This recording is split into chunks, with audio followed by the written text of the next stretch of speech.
ఇక్కడ ఇచ్చిన క్వశ్చన్ చూడండి, ఒక కోఆర్డినేటర్ ఇచ్చాడు, ఆ కోఆర్డినేటర్ లో కొన్ని యాంగిల్స్ ఇచ్చి గ్రీన్ లో ఉన్న యాంగిల్ ఫైండ్ అవుట్ చేయమన్నాడు. చూడండి మనకి దాంతోపాటు ఇక్కడ ఈ పాయింట్ నుంచి ఈ పాయింట్కి ఎంత డిస్టెన్స్ ఉంటుందో సేమ్ అదే ఈ పాయింట్ నుంచి ఈ పాయింట్ వరకు ఆ డిస్టెన్స్ సేమ్ అని ఇచ్చాడు. ఓకేనా? సో ఫస్ట్ 2 టైప్స్గా చేయొచ్చు ఇక్కడ. ఎలా అంటే చూడండి, ఫస్ట్ టైప్ చూడండి, ఇక్కడ ఈ యాంగిల్ ఏమవుతుంది, 70 డిగ్రీస్ అవుతుంది. అవునా? ఇక్కడ 80 + 70 ఎంత, 150. 150 అంటే ఇక్కడ ఎంత అవుతుంది, 30 డిగ్రీస్.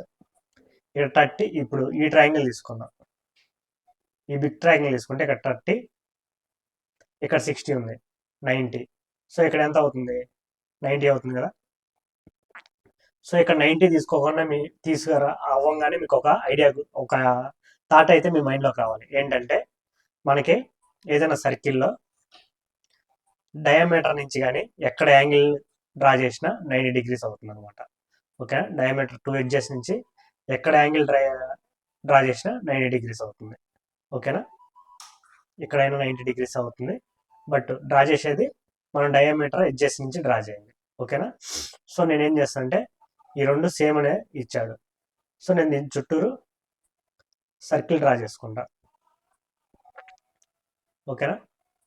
సో ఏమవుతుంది, ఇది అనేది సెంటర్ అవుతుంది. సెంటర్ అయితే ఇది రేడియస్, ఇది రేడియస్. ఇంకోటి ఏంటంటే ఎనీ సర్కిల్లో ఇక్కడ ఒక కార్డ్ ఉంది కదా, కార్డు సెంటర్లో ఒక ఇది సెంటర్ అనుకోండి, యాంగిల్ థీటా ఫామ్ అయింది అనుకోండి, అదే card any part of the circle. So ఎంత ఫామ్ చేసింది అంటే θ/2. సో ఇక్కడ సెంటర్లో థీటా ఉంది కాబట్టి ఇది ఎక్కడి నుంచి ఎక్కడికి వచ్చినా ఇది θ/2 అవుతుంది. అదే ఎక్కడి నుంచి ఇటు వెళ్ళినా θ/2 అవుతుంది. ఓకేనా?